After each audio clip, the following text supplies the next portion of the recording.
Derrida philosophized in French, so that you cannot dissociate his philosophy from French, because it happens in French, exactly as Heidegger happens in German.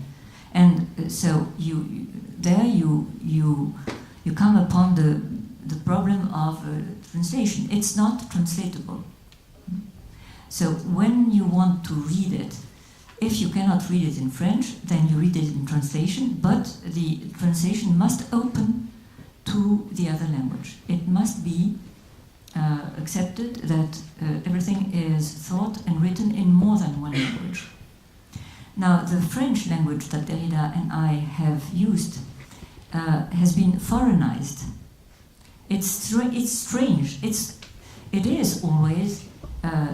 It always exceeds the common use.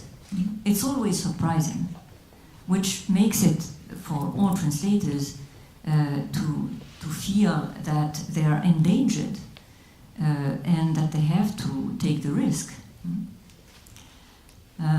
Of course, this is not something that belongs only to the experience that Derrida went through on me. It's like that in so many languages where somebody happens to use language in all its turns and in all its manifold possibilities, in all its successes.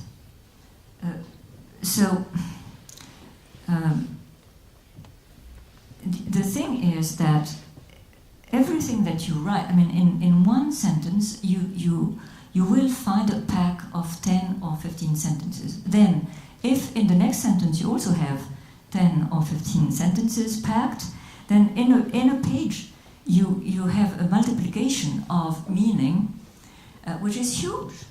And it cannot be reduced. You have to have, as Nietzsche would say, many, many ears in order to read and receive the innumerable possibilities of the page. Of course, this is absolutely disgusting for most people who want to eat one mouthful only.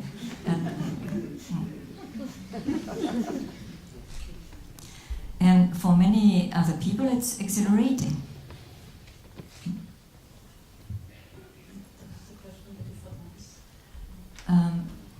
But she said that it's very difficult. Difference is anyway the difference with an A.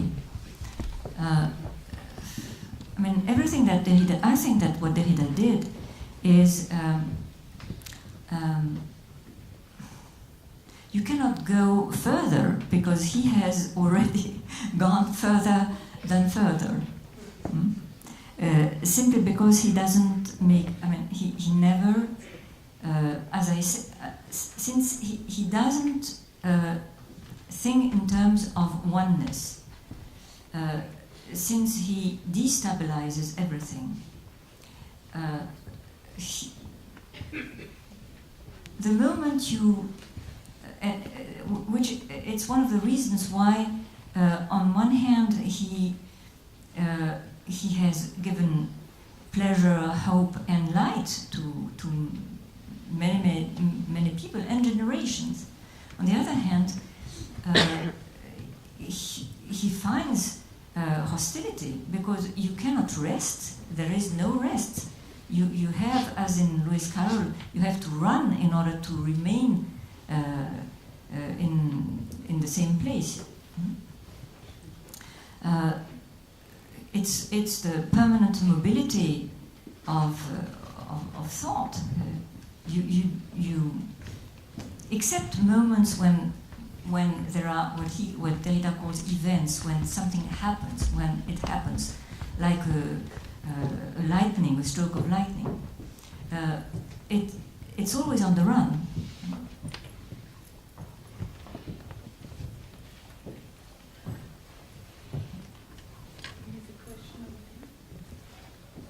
Yeah, maybe it's a rather simple question, but maybe a more complex answer, and I try to use the plural. So what are your thoughts about the males, but not in a sense of individual issues of men, but much rather like potentialities of maleness in Western society nowadays? Is that a political question or of males? No further background, but maybe just an observation. I think we cannot do without male. Even if we are in a time, as you know, where probably we approach the possibility of replacing everything, male, female, and everything by technology. I can imagine that. I mean, I can imagine that even biology will yield to technology. Male is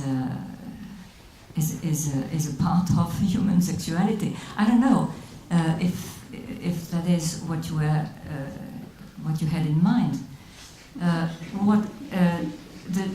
The opposition or division that happens in political situations, and only in political situations, is between phallocrats and women. I mean, that is something very, very banal, which haunts the memory and history and all of society.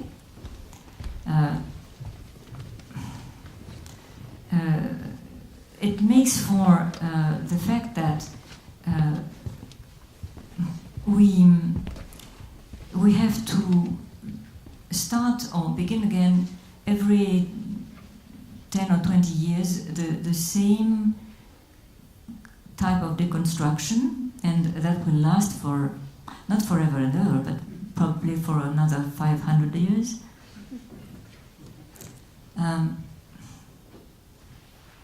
But I cannot say anything that will deconstruct the male element in nature. I mean, it's there. What is interesting, of course, is when we cannot detect it. When we have a cat and we don't know exactly whether it's he or she, or when there's a man and you cannot say whether it's he or she, simply because that being can transcend opposition. In his, her body and soul.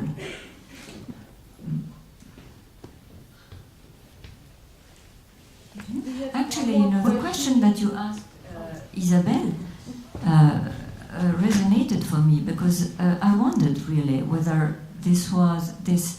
I mean, what she does, which is absolutely extraordinary, is I wondered whether, or I asked myself whether men would do it as she does, and I thought, why not? Why not? Why not? What would probably slow the exercise? Because there are men who do that. I know that Mongolians do that, and in Japan you have that type of use of the breath. But I think it's really something that has to do with daring to be archaic.